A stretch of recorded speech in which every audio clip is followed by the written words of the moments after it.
Hello everyone, it's Angie here, back with another video. How are y'all doing? I hope it's well. If it's not, maybe you are doing one of these 8 things, and if you stop, I guarantee you life will be better. I do. Before we continue, if you're new here, welcome. You should definitely consider hitting that subscribe button and turning on that bell notification while you're at it so that you do not miss videos similar to this one. If you guys are ready, let's get to it.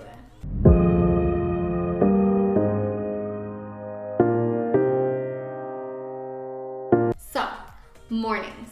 I think your morning is your most crucial time of day because it does a lot. It sets the tone for the rest of the day. It makes your day successful. That is why we need to start having our mornings on our terms. In order to do that, let's begin by discussing the magical number 8. Number 8 is one that I'm sure is going to break someone's heart. But I gotta say it because you gotta stop doing it. Number 8 is to stop drinking caffeine first thing in the morning. I'm not saying don't drink it. I'm just saying don't let it be the first thing that enters your system on an empty stomach. You sleeping is the longest period of fasting that you do. Most of the time. Unless you're like actually fasting all day or doing intermittent fasting. But the first thing that enters your body is the most important. You need to hydrate your body first. Everyone does. I personally like drinking lemon water because it's delicious and it helps maintain the pH balance of your body. But that doesn't mean that you have to drink lemon water. If you don't want to drink lemon water, you don't have to drink lemon water. You can drink regular water. Do regular water. It gives your metabolism a nice start. It flushes out any toxins. It makes you more alert. Just be sure to drink temperature water. Don't drink super cold water because then your body will go into shock and we don't want that either. So, no caffeine early in the morning, okay? As a matter of fact, don't have anything bad in the morning. Do not eat a bad breakfast. Number 7 is to stop ignoring your calendar. I know sometimes we might wake up and we have a lot planned, but then we kind of put it off to the next day or a different day because it's not urgent, right? At least that's what I've told myself. But don't do that. Don't begin your day by already procrastinating. We got goals and aspirations that we need to put into place. Now, if you do not have a calendar or a to-do list, then you need to make one. But do not make it the day of because then you're going to spend your day planning for your day. It takes time to make a calendar. And then when you fall asleep, you're probably going to be falling asleep and then you're going to be like, oh my goodness, I forgot to do this. So, don't ignore your calendar and do not plan the day of. Number 6 is to stop cleaning up your mess.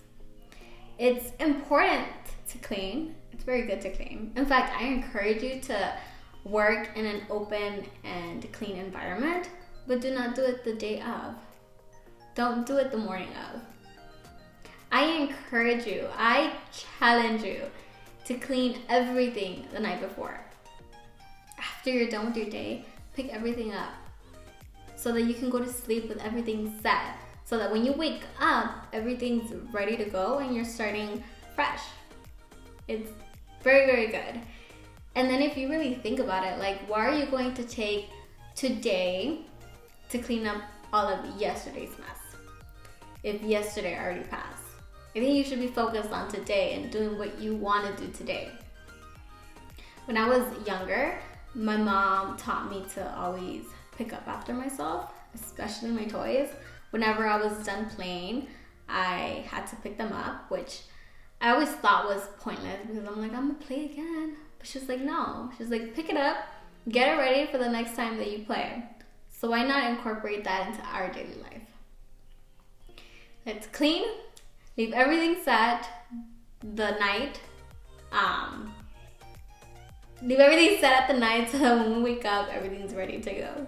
Number 5 is to stop not making your bed. I know the last step was to not clean up your space, so this might sound a little counterintuitive, but it's not. It's different, I promise, because you were sleeping in it, so make it, you know? For the longest time, I thought this was something that was pointless, something that I didn't need to do because I was going to get back in it and sleep in it, so I never did it. But this ritual definitely sets your day for success. And it helps. At least it helps me in my mind know that it's time to get up, to not be lazy, and to conquer the day. Number 4 is to not keep all of your thoughts and ideas in your head. I know I'm not the only one. When I wake up, I have so many thoughts. And for the longest time, I would always keep it in my head. I wouldn't write anything down or say anything, and it's a lot. It became so draining. That is why I think it's a very good idea to have a notebook and write everything down. How are you feeling? Any new thoughts? Any new ideas? What are you thankful for? What did you dream about? You're going to have such a clear mind afterwards, and that's the best type of mind to start off with in the morning. Number 3 is to stop complaining. I think this one is very self-explanatory. Complaining is bad. Complaining shifts your mood and perspective drastically. It does no good for you at all, especially if that's how you're starting your morning. Do not complain. Do not complain. Do not complain. Just breathe. That's all I can say. Breathe. Number 2 is to not use your phone, watch TV, or check your emails. Do not scroll through social media when you just open your eyes. Do not turn on the TV to watch the news. Do not get your laptop to look at your emails.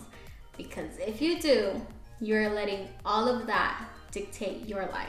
I have done all 3. Sometimes I still do, and trust me when I say that it is no good. The days that I would get on my phone and scroll through social media, I would lay on my bed for an hour or 2, sometimes even 3, and I would feel drained even if I was just starting my day. I would get lazy and it would turn into a whatever type of day. And then the days that I would get up, turn on my TV, put some news on, and just start getting ready, I would get so into the news, and then I would have all these thoughts, all these worries. Listening to the news, watching the news is not bad whatsoever. You want to know what's happening. But not just because of that, you're going to make yourself watch it early in the morning.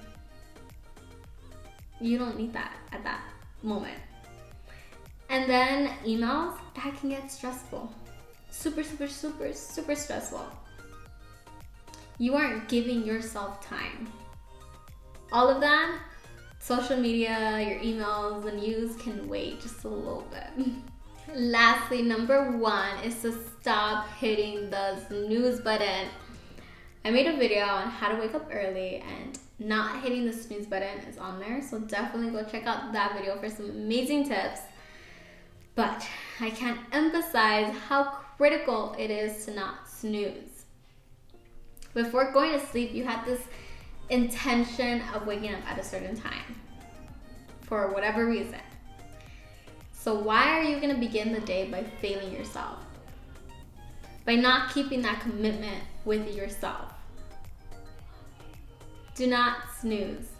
And then on top of that, do you really want to get some bad sleep every 90 minutes? I don't think so. We have reached the end. Sadly. I know.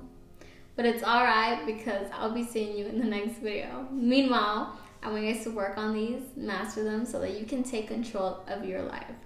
Thank you so much for stopping by. I appreciate it tremendously. You all know that. And do not forget to share, like, comment, and subscribe. And remember, life isn't about finding yourself. Life is about creating yourself.